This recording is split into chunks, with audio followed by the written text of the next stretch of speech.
Manjummel boys കഴിഞ്ഞിട്ട് കുറച്ച് നാളെ ആയാലെങ്കിലും ആ ചെറിയൊരു ഗ്യാപ്പിൽ തന്നെ ഞങ്ങൾ ശരിക്കും മിസ് ചെയ്തു ഇല്ലേ? നമ്മളെല്ലാരും മിസ് ചെയ്തില്ലേ? യെസ്, തീർച്ചയായിട്ടും. അപ്പൊ തിരിച്ച് ഇവിടുന്ന് ഭയങ്കരമായിട്ടൊരു ഫാൻ ആ ചേട്ടൻ ഭയങ്കര എക്സൈറ്റഡ് ആട്ടോ. അപ്പൊ ഈ ഒരു സിനിമ നമ്മുടെ ഏറ്റവും പുതിയ സിനിമയായ പ്രാവൻകൂട് ഷാപ്പ് ഏറ്റവും അടുത്ത് അവരുടെ മുന്നിലേക്ക് നമ്മൾ എത്തിക്കുകയാണ്. ആൻഡ് എന്തുകൊണ്ടാണ് സൗബിൻ ഷാഹിർ എന്ന നടൻ പ്രാവൻകൂട് ഷാപ്പ് എന്ന സിനിമ തിരഞ്ഞെടുക്കാൻ കാരണം? And why we should go to theatres? അത് കഥ കേട്ട് ഇഷ്ടപ്പെട്ടു. ശരിക്കും പ്രാവൻകൂട് ഷാപ്പിന്റെ നമ്മൾ കുറച്ച് പേര് കുറേ വർഷം മുമ്പ് കേട്ടൊരു കഥയാണ് ശ്രീരാജ്. പിന്നെ അപ്പോൾ കഥ കേട്ടു പിന്നെ അത് ഭയങ്കര ഒരു ക്യൂരിയോസിറ്റി വന്നിട്ട്, കാരണം നമ്മൾ കേൾക്കാത്ത രീതിയിലുള്ള ജോണറും അതിൻ്റെ എന്താ പറയുക ആക്ഷേപഹാസ്യം ഡാർക്ക് ഹ്യൂമറും ഒക്കെ നമ്മൾ മലയാള സിനിമയിൽ അങ്ങനെ ആദ്യം കുറച്ച് നാളായി വന്നിട്ട്, അപ്പോൾ അതിൻ്റെ സ്റ്റൈല് കണ്ടപ്പോൾ ഭയങ്കര ഇഷ്ടം തോന്നി. അങ്ങനെ പിന്നെ ശ്രീരാജിൻ്റെ ഒരു ഷോർട്ട് ഫിലിം ഉണ്ടാവുന്നു തൂമ്പ എന്ന് പറഞ്ഞിട്ട്, അതും കൂടി കണ്ടുകഴിഞ്ഞപ്പോൾ കണ്ടോടനെ ശ്രീരാജ് ഓടി വാങ്ങി പറഞ്ഞു വേഗം വന്ന് പിന്നെ ഒന്നും കൂടി കഥ കേട്ടു. അതിനുശേഷം ഞാൻ അനുഭവം അമ്പക്കാലത്ത് പറഞ്ഞ് ഇങ്ങനെ സ്ക്രിപ്റ്റ് ഉണ്ട് ശ്രീരാജ് പുതിയൊരു പൈരോട് കേട്ടോന്ന് പറഞ്ഞു. അമ്പക്കാർക്ക് ആ ഷോർട്ട് ഫിലിം വായിച്ചു കൂടെ. അപ്പോൾ അതിനെ കണ്ടതിന് ശേഷം ഒന്ന് വിളിക്കാൻ പറഞ്ഞു. നമുക്ക് ഷോർട്ട് ഫിലിം കണ്ടതിന് ശേഷം നമുക്ക് പൈരോട് വരാൻ പറഞ്ഞു ശ്രീരാജിനായിട്ട്. അമ്പക്കാർക്ക് ഭയങ്കര ഇഷ്ടപ്പെട്ടു. നമുക്ക് അടുത്ത ഒരു പരിപാടിയായിട്ട് തന്നെ പിടിക്കാം. അങ്ങനെയാണ് അതിലോട്ട് ഇന്നാവുന്നത്. അങ്ങനെ പിന്നെ അത് ഭയങ്കരമായിട്ട് ചെയ്യാൻ താല്പര്യമുള്ളൊരു കാരണം അത് കാണുമ്പോൾ മനസ്സിലാവും. ആൻഡ്രോസിൻ്റെ രീതിയിലാണല്ലോ ചെറിയ ഞൊണ്ടുണ്ട്. പിന്നെ അങ്ങനത്തെ ഒരു സ്റ്റൈലും ലുക്കൊക്കെ ആയിക്കഴിഞ്ഞാൽ പിന്നെ കുറച്ചും കൂടി വേറെ പുതുമയുള്ളൊരു പരിപാടിയായിട്ട് കിട്ടും.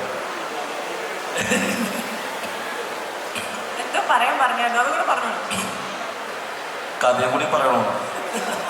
2 ദിവസം കൂടി ഉണ്ട്. നിങ്ങൾക്ക് എല്ലാവർക്കും വളരെ ഇഷ്ടപ്പെടും. കാരണം വേറൊരു പുതിയ രീതിയിലുള്ളൊരു ജോണറാണ്. ഉറപ്പായിട്ടും ഇഷ്ടപ്പെടും. ഉറപ്പാണ്. ഷാപ്പിൽ പോയിട്ട് നല്ല ഭക്ഷണം കഴിക്കുക, കൂടുതലും അവരുടെ ഫ്രണ്ട്സിനായിട്ട് കൂടുതൽ അവരുടെ ഭക്ഷണമാണ് കൂടുതൽ കഴിച്ചത്. അപ്പോൾ ഷാപ്പ് ഭയങ്കര ഇഷ്ടമാണ്. എനിക്കൊന്ന് ബേസിലിന്റെ ഭയങ്കര ആ ഒരു ചിരി കാണുമ്പോൾ തന്നെ അറിയാം എന്തോ ഒരു സ്റ്റോറി ആലോചിച്ചിട്ടാണ് ആ ചിരി ചിരിച്ചത്. അല്ലാതൊക്കെ ആ മൈക്കൊന്ന ഓക്കെ. അപ്പൊ ബേസിൽ എനിക്ക് തോന്നുന്നു സൂക്ഷ്മദർശിനിയിൽ വളരെ ക്രൂക്കണായിട്ടുള്ള ഒരു കള്ളം ചെയ്തിട്ട് ഇവിടെ നേരെ വന്ന് ചെയ്യുന്ന ക്യാരക്ടർ എന്ന് പറഞ്ഞാല് ആ കള്ളന്മാരെ പിടിക്കുന്ന പോലീസാണ്. എനിക്ക് തോന്നുന്നു തൊട്ടതെല്ലാം പൊന്നാക്കുന്ന ആളായിട്ടാണ് ബേസിൽ ജോസഫ് എന്ന നടൻ ഇപ്പൊ മലയാളത്തിൽ നിൽക്കുന്നത് എന്നാണ് നമ്മുടെ പ്രേക്ഷകർ പറയുന്നത് അല്ലേ? അപ്പൊ ഇതിലേക്ക് വരുമ്പോ എന്താണ് എക്സ്പീരിയൻസ്? Please share.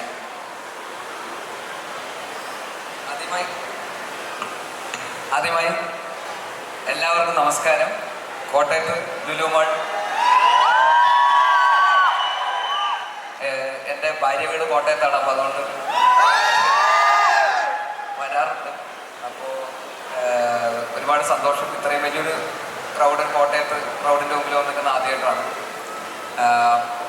ഈ സിനിമയെക്കുറിച്ച് പറയുകയാണെങ്കിൽ പ്രാവൻകൂട് ഷാപ്പ് ഇപ്പോൾ സൗമിക പറഞ്ഞ പോലെ തന്നെ പുതിയൊരു ഡയറക്ടറാണ് ശ്രീരാജ് എന്ന് പറഞ്ഞിട്ട്. അപ്പോൾ ശ്രീരാജ് ആദ്യമായിട്ട് കഥ പറഞ്ഞത് സൗമികയുടെ അടുത്താണ്. സൗമികയാണ് അൻവർ റഷീദ് അമ്പുക്കയെ ഈ സിനിമയിലേക്ക് പ്രൊഡ്യൂസറായിട്ട് സജസ്റ്റ് ചെയ്യും. അദ്ദേഹത്തിൻ്റെ അടുത്ത് ശ്രീരാജ് കഥ പറയും. അങ്ങനെയാണ് ഈ സിനിമ ഉണ്ടാകുന്നത്. അമ്പുക്കയാണ് ഈ സിനിമ സ്ക്രിപ്റ്റ് എനിക്ക് അയച്ചു തരുന്നത്. ഞാനൊരു ക്യാരക്ടർ ഉണ്ടെന്നൊക്കെ പറഞ്ഞു. അപ്പോൾ സ്ക്രിപ്റ്റ് കേട്ടപ്പോൾ തന്നെ ഭയങ്കര ഇൻട്രസ്റ്റിംഗ് ആയിട്ട് തോന്നി. അത് കഴിഞ്ഞിട്ട് ഈ ശ്രീരാജിൻ്റെ ഷോർട്ട് ഫിലിം കണ്ടു. തൂമ്പ എന്ന് പറയുന്ന ഒരു ഷോർട്ട് ഫിലിം ഉണ്ട്. ആ ഷോർട്ട് ഫിലിം കണ്ടപ്പോൾ എന്തായാലും ഈ സിനിമ ചെയ്യണം എന്ന് തീരുമാനിച്ചു. അത് ഭയങ്കര ഇൻട്രസ്റ്റിംഗ് ആയിട്ടുള്ള ഷോർട്ട് ഫിലിമാണ്. അപ്പോൾ സിനിമയും ഭയങ്കര നന്നായിട്ട് വന്നിട്ടുണ്ടെന്നാണ് ഞങ്ങൾ വിശ്വസിക്കുന്നത്. കണ്ടിടത്തോളം അത് ഭയങ്കര രസമുള്ളൊരു സിനിമയാണ്. നല്ലൊരു പറ്റം ടെക്നീഷ്യൻസ് ഒക്കെ ഈ സിനിമയുടെ പിന്നിലുണ്ട്. ഇതിൻ്റെ സിനിമാറ്റോഗ്രാഫർ ഷൈജു ഖാലിദാണ്. അദ്ദേഹമാണ് കുമ്പളങ്ങി നൈറ്റ്സും മഞ്ഞുമൽ ബോയ്സും അങ്ങനെ ഒരുപാട് നല്ല വലിയ വിപ്ലവം സൃഷ്ടിച്ച സിനിമകൾ ചെയ്തിട്ടുള്ള സിനിമാറ്റോഗ്രാഫറാണ്. തൊട്ടതെല്ലാം പൊന്നാക്കിയ ക്യാമറമാൻ. അതുപോലെ തന്നെ ഇതിൻ്റെ പ്രൊഡ്യൂസർ അൻവർ റഷീദ്. അദ്ദേഹം അവസാനമായിട്ട് ചെയ്ത സിനിമ എന്ന് പറയുന്നത് ആവേശമാണ്. മറ്റൊരു തൊട്ടതെല്ലാം പൊന്നാക്കിയ ഒരു മനുഷ്യനാണ് അദ്ദേഹം. രാജമാണിക്യം, ചോട്ടാ മുംബൈ, ഉസ്താദ് ഹോട്ടൽ എന്നൊക്കെ പറയുന്ന സിനിമകൾ സംവിധാനം ചെയ്ത് അതിനുശേഷം പ്രൊഡ്യൂസ് ചെയ്ത സിനിമകളാണെങ്കിലും ബാംഗ്ലൂർ ഡേയ്സ്, പ്രേമം, ആവേശം, ഭൂതകാലം എന്നൊക്കെ പറയുന്ന സിനിമകളൊക്കെ പ്രൊഡ്യൂസ് ചെയ്തിട്ടുള്ള ഒരു പ്രൊഡ്യൂസറാണ്. അദ്ദേഹത്തിൻ്റെ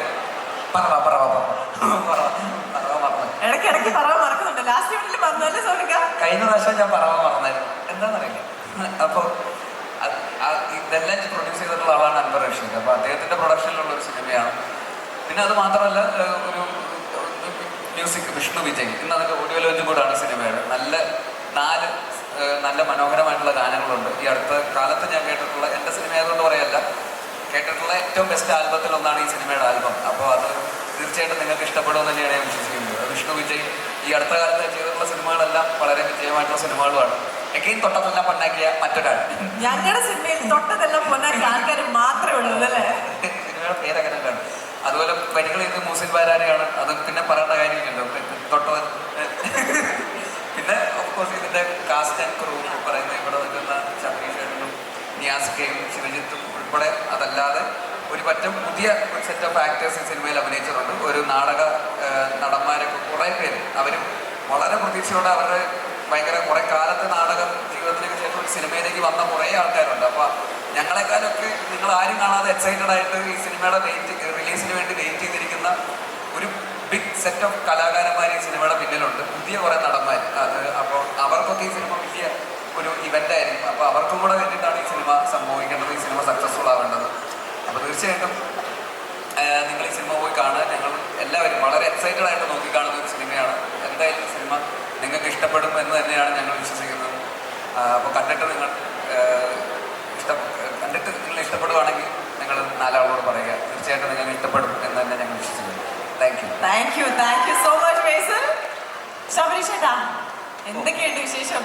എന്തെങ്കിലും പറയാം. എല്ലാം പറയേണ്ട വിശേഷങ്ങളെല്ലാം പറഞ്ഞു. എല്ലാം പറഞ്ഞില്ലേ? ഭയങ്കര സെലക്റ്റീവ് ആയിട്ടാണ് ഇപ്പൊ ശബരീഷേട്ടൻ എനിക്ക് തോന്നുന്നു ഓരോ റോള് ചെയ്യുന്നത്. എന്നെ ആരും വിളിക്കാത്തതാണ്. പിന്നെ അല്ല, ഇപ്പൊ ഒന്നുമില്ല, അതിനെക്കുറിച്ച് വളരെ ഒറ്റ കാര്യം എനിക്ക് പറയാനുള്ളൂ. അതായത് 10 വർഷം മുമ്പ് 2015 പ്രേമം എന്ന സിനിമയിലൂടെയാണ് മലയാളത്തിൽ ഞാൻ വരുന്നത്. അത് അൻവർ റഷീദ് എൻ്റർടൈൻമെൻ്റ് ആയിരുന്നു, സൗബിനുണ്ടായിരുന്നു. വീണ്ടും 10 വർഷത്തിന് ശേഷം 2025 എന്തായാലും തൊട്ടതെല്ലാം പൊന്നാക്കിയ കുറേ ആൾക്കാരുടെ ഒപ്പം ഈ പടത്തിൽ വരാൻ കഴിഞ്ഞു. കൂടുതൽ വിശേഷങ്ങളൊക്കെ രണ്ടുപേരും കൂടി പറഞ്ഞു. വേറെ സീൻ മാറ്റലും ഭയങ്കര ഡിഫറെന്റ് ആയിട്ട് തോന്നി ആ ഒരു വേഷം. മലയാളം തിരിച്ചറിഞ്ഞാൽ ഭാഗ്യം, അറിയരുത് എന്നായിരുന്നു ഡയറക്ടറിന്റെ ഒരു പ്രധാന ഉദ്ദേശം. ഓക്കെ, എനിക്ക് തോന്നുന്നു അതാണ് നമ്മുടെ ഏറ്റവും വലിയ ഒരു പോസിറ്റീവ് ഓൾസോ അല്ലേ? ഓരോ സിനിമയിലും ഓരോ ക്യാരക്ടർ ആൾക്കാർക്ക് തിരിച്ചറിയാൻ പറ്റാത്ത രീതിയിൽ അവരുടെ മുന്നിലേക്ക് എത്തിക്കുക. അതുകൊണ്ട് ഇപ്പൊ ഫ്രീ ആയിട്ട് നടക്കാം, ഒരു കുഴപ്പമില്ല, ആരും തിരിച്ചറിയുന്നില്ല. ഓക്കെ, അപ്പൊ ഞാൻ നേരത്തെ അവിടെ ചോദിച്ചൊരു ചോദ്യമുണ്ട്, ആ കള്ളഷാപ്പിന്റെ എന്തെങ്കിലും എക്സ്പീരിയൻസ് ഉണ്ടോന്ന്? എന്തെങ്കിലും എക്സ്പീരിയൻസ് മൈൻഡിലേക്ക് വരുന്നുണ്ടോ? ഒരു കള്ളഷാപ്പ് പടത്തിൽ ഈ അടുത്ത് അഭിനയിച്ചു, പ്രാവിമൂട് ഷാപ്പ് എന്ന് പറഞ്ഞു. അതിൻ്റെ അകത്ത് അഭിനയിക്കുന്ന അവസാനത്തെ ഷോട്ടിൽ തലയ്ക്ക് കുപ്പി കൊണ്ടടിക്കുന്നുണ്ട്. ഒരാഴ്ച മുളച്ചിരിക്കുകയായിരുന്നു. അതായിരുന്നു നല്ലൊരു എക്സ്പീരിയൻസ് കള്ളഷാപ്പ്. ബാക്കി വേറെ ഷാപ്പായിട്ട് യാതൊരു എക്സ്പീരിയൻസ് എനിക്ക് യാതൊരു ബന്ധമില്ല ഷാപ്പുമായിട്ടല്ലേ. Okay, thank you so much. And moving on to നിയാസിക്ക. എനിക്ക് തോന്നുന്നു നിയാസിക്ക ഫുൾ ഫാമിലിയുടെ ആളാണല്ലേ? ഫാമിലി പ്രേക്ഷകർ ഏറ്റെടുത്ത ആളാണ് നിയാസിക്ക. എനിക്കൊന്ന് നല്ലൊരു കൈ കൊടുക്കാൻ നിയാസിക്ക് വേണ്ടിയിട്ട്. ആൻഡ് ഇതിനകത്ത് വളരെ അമേസിംഗ് ആയിട്ടുള്ള സ്പെഷ്യൽ ആയിട്ടുള്ള ഇമ്പോർട്ടൻ്റ് ആയിട്ടുള്ള ഒരു ക്യാരക്ടറാണ് ചെയ്യുന്നത്. ആ ക്യാരക്ടറിനെ പറ്റി നമ്മുടെ പ്രേക്ഷകരോട്. എല്ലാവർക്കും നമസ്കാരം. ഞാനും വലിയൊരു സന്തോഷത്തിലാണ് ഈ ഒരു സിനിമയുടെ ഭാഗമാവാൻ കഴിഞ്ഞത്. കാരണം ഈ സിനിമയൊക്കെ വളരെ കുറച്ച് ഞാൻ ചെയ്തിട്ടുള്ളൂ എങ്കിലും മറിമ എന്ന് പറഞ്ഞൊരു പ്രോഗ്രാമിൽ ഈ 15 വർഷമായിട്ട് വിവിധ തരത്തിലുള്ള ക്യാരക്ടേഴ്സ് ഞാൻ ചെയ്തിട്ടുണ്ട്. പക്ഷേ എൻ്റെ ഏറ്റവും വലിയ സന്തോഷം എന്ന് പറയുന്നത് സിനിമയിലാണെങ്കിലും മറിമായത്തിലാണെങ്കിലും ഇതുവരെ എനിക്ക് ചെയ്യാൻ പറ്റാത്ത ഒരു ക്യാരക്ടറാണ് എനിക്ക് ഈ സിനിമയിൽ കിട്ടിയിട്ടുള്ളത്. എന്നെ സംബന്ധിച്ചിടത്തോളം വലിയ സന്തോഷം തരുന്ന ഒരു കാര്യമാണ്. ഞങ്ങളുടെ പ്രിയപ്പെട്ട പ്രേക്ഷകരോട് പറയാനുള്ളത്, എന്നെപ്പോലുള്ള ആളുകൾക്ക് കിട്ടുന്ന അപൂർവം അവസരങ്ങളാണ് അതൊക്കെ. അപ്പോൾ നിങ്ങളൊപ്പം ഉണ്ടാവണം, അത് മാത്രമേ പറയാനുള്ളൂ. നിങ്ങൾ കൂടെ ഉണ്ടാവണം. നിങ്ങളെ ഒട്ടും പോരടിപ്പിക്കുന്നതായിരിക്കില്ല ഈ സിനിമ. നിങ്ങളെ അങ്ങേയറ്റം സന്തോഷിപ്പിക്കുന്ന, എല്ലാ തരത്തിലും ത്രില്ലടിപ്പിക്കുന്ന സിനിമയായിരിക്കും, യാതൊരു സംശയം വേണ്ട. ഇതിന് കുറച്ചൊക്കെ മറച്ചു പിടിച്ചാണ് പറഞ്ഞിട്ടുള്ളത്. പക്ഷെ എനിക്ക് തുറന്നു പറയാതിരിക്കാൻ പറ്റില്ല, ഇതൊരു ഉഗ്രൻ സിനിമയായിരിക്കും. നിങ്ങൾക്ക് നല്ലൊരു സിനിമയായിട്ട് ആസ്വദിക്കാൻ പറ്റുന്ന, ഫാമിലി ആയിട്ട് ഇരുന്ന് തന്നെ ആസ്വദിക്കാൻ പറ്റുന്ന നല്ലൊരു സിനിമയായിരിക്കും. പ്രാവൂർ ഷാപ്പ് എന്നൊക്കെ കേൾക്കുമ്പോൾ നിങ്ങൾ വേറെ ഒന്നും വിചാരിക്കേണ്ട, ഈ ഷാപ്പ് വേറൊരു ഷാപ്പാണ്. അപ്പോൾ ഉറപ്പായിട്ടും തിയേറ്ററിൽ വന്ന് ഈ സിനിമ കാണാൻ ആസ്വദിക്കുക, അത്ര മാത്രമേ പറയുന്നുള്ളൂ. മിസ്റ്ററി ഒളിഞ്ഞിരിക്കുന്ന ഷാപ്പാണ് അല്ലേ? അത് നമ്മൾ കണ്ടുപിടിക്കാൻ പോവാണ്. Yes, okay, thank you very much. And yes, we have Shivashan Padmanabhan. ഞാൻ നേരത്തെ അനൗൺസ് ചെയ്ത ചെയ്തപ്പോൾ പറഞ്ഞിട്ടുണ്ടായിരുന്നു മലയാളികളുടെ പ്രിയപ്പെട്ട വില്ലൻ എന്ന് വിളിക്കുന്നതായിരിക്കും ശരിയെന്ന് തോന്നുന്നു. വില്ലൻ എന്ന് പറയുമ്പോൾ നമുക്ക് പോയി രണ്ടെണ്ണം അടി കൊടുക്കാൻ തോന്നുന്ന വില്ലൻ അല്ല. പെൺകുട്ടികൾക്ക് കുറച്ച് ക്രഷുള്ള വില്ലനാണ് നമ്മുടെ ശിവജിത് അല്ലേ? Do you agree? ഇല്ലാന്നൊക്കെ. ഓക്കെ, എന്താണ് ശിവജിത് ഈ ഒരു ക്യാരക്ടറിന്റെ എക്സ്പീരിയൻസ്, ഇവരുമായിട്ട് സിനിമയുടെ കൂടെ ജേർണി സ്റ്റാർട്ട് ചെയ്ത് തുടങ്ങും ടോട്ടൽ എക്സ്പീരിയൻസ് പ്ലീസ് ഷെയർ. നമസ്കാരം കോട്ടയം. ശരിക്കും പറഞ്ഞാൽ പ്രാവൻകൂട് ഷാപ്പിലെ ഏറ്റവും പാവം പിടിച്ച ഒരു മനുഷ്യനാണ് ഞാൻ. ആ ഒരു ക്യാരക്ടർ പടം കാണുമ്പോൾ മനസ്സിലാവും. എന്നെ സംബന്ധിച്ചിടത്തോളം ആദ്യം ഞാൻ കോട്ടയത്തെ കുറിച്ച് പറയാം.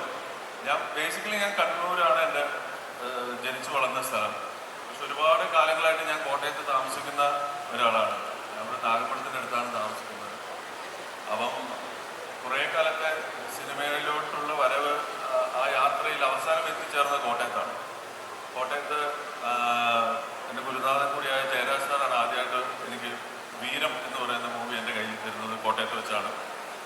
പിന്നെ അതിനുശേഷം ഇപ്പോൾ ഏറ്റവും നമുക്ക് ഒരു ആക്ടറിനെ സംബന്ധിച്ചിടത്തോളം ഏറ്റവും കൂടുതൽ ആഗ്രഹിക്കുന്ന ഒരു ടീമുണ്ട്. അപ്പം അൻവർ റഷീദ് എൻ്റർടൈൻമെൻറ്റിൻ്റെ കൂടെ ഒരുപാട് കഴിവുകളുള്ള ടെക്നീഷ്യന്മാരും ആക്ടേഴ്സും ഒരുപാട് പേരുള്ളവരുടെ കൂടെ ആ ഒരു 1-2 മാസം നമുക്ക് ആക്ടിങ്ങിലൂടെയും അല്ലാതെയുമുള്ള ആ ഒരു സമയം ഭയങ്കരമായിട്ട് ഞാൻ എൻജോയ് ചെയ്തിട്ടുണ്ട്. ഒരുപാട് സന്തോഷമുണ്ട്. എന്നെ സംബന്ധിച്ചിടത്തോളം ആദ്യത്തെ ഒരു മൂവി, ഫസ്റ്റ് മൂവി ഇറങ്ങുമ്പോൾ നമുക്കൊരു 2-3 ദിവസം മുന്നേ ഉണ്ടാകുന്ന ഒരു പ്രത്യേക ഒരു വല്ലാത്തൊരു ഒരു ഫീലുണ്ട്. അതുപോലെ തന്നെയാണ് ഈ മൂവി. കാരണം ഒരു ആക്ടറിനെ സംബന്ധിച്ചിടത്തോളം കിട്ടുന്ന ഒരു വെറൈറ്റി ആയിട്ടുള്ള ഒരു വേഷമായിട്ട് ഞാനിതിനെ കരുതുന്നു. നന്നായിട്ട് ചെയ്യാൻ ശ്രമിച്ചിട്ടുണ്ട്. ഇനി നിങ്ങൾ തിയേറ്ററിൽ പോയിട്ട് കാണുക. പടം എന്തായാലും നല്ല രീതിയിൽ വരും.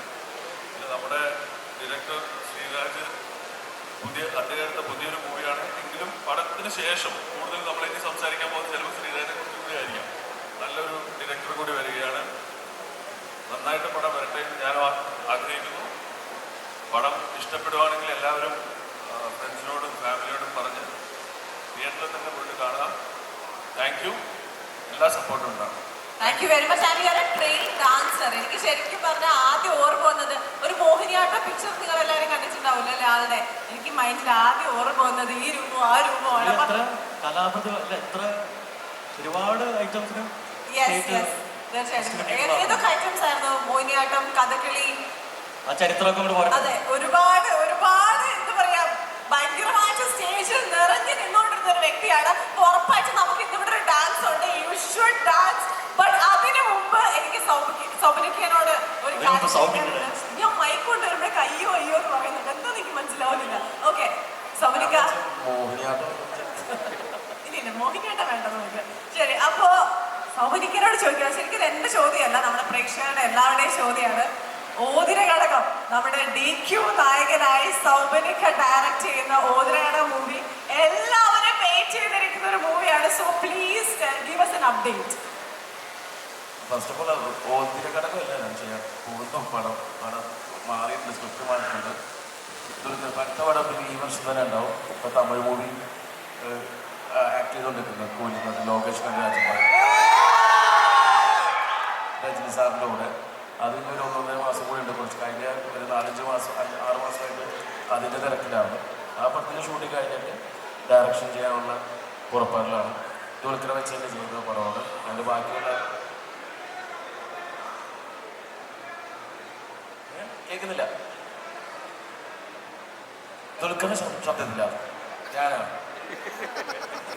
തീർച്ചയായിട്ടും നമ്മൾ സമയം തരുന്നതായിരിക്കും. യെസ്, തീർച്ചയായിട്ടും. ഇതിനകത്ത് എനിക്ക് തോന്നുന്നു സൗബനിക്ക ഡയറക്ടറാണ്, നമ്മുടെ ബേസിൽ ജോസഫ് ഡയറക്ടറാണ്, ഡയറക്ടർമാരുടെ ഒരു ബഹളമാണ് ഇതിനകത്ത്. ബേസിൽ അടുത്ത മൂവീസിനെ പറ്റി എന്തെങ്കിലും അപ്ഡേറ്റ്സ് ഉണ്ടോ നമ്മുടെ പ്രേക്ഷകർക്ക് കൊടുക്കാൻ വേണ്ടിയിട്ട്? ഡയറക്ഷൻ, ഞാൻ ശരിക്കും ഡയറക്ഷൻ മിസ് ചെയ്യുന്നുണ്ട് കേട്ടോ. ഡയറക്ട് ചെയ്യുന്ന സിനിമയെ കുറിച്ച് അപ്ഡേറ്റ് തരാനായിട്ടില്ല. ഞാൻ ശ്രമിച്ചുകൊണ്ടിരിക്കുകയാണ് എന്തെങ്കിലും അപ്ഡേറ്റ് തരാൻ. തീർച്ചയായിട്ടും നമുക്ക് അടുത്ത പ്രാവശ്യം കാണുമ്പോൾ ഉറപ്പായിട്ട് നമുക്കൊരു അപ്ഡേറ്റ് വേണം. ഉറപ്പായി. തീർച്ചയായും. ഓക്കെ.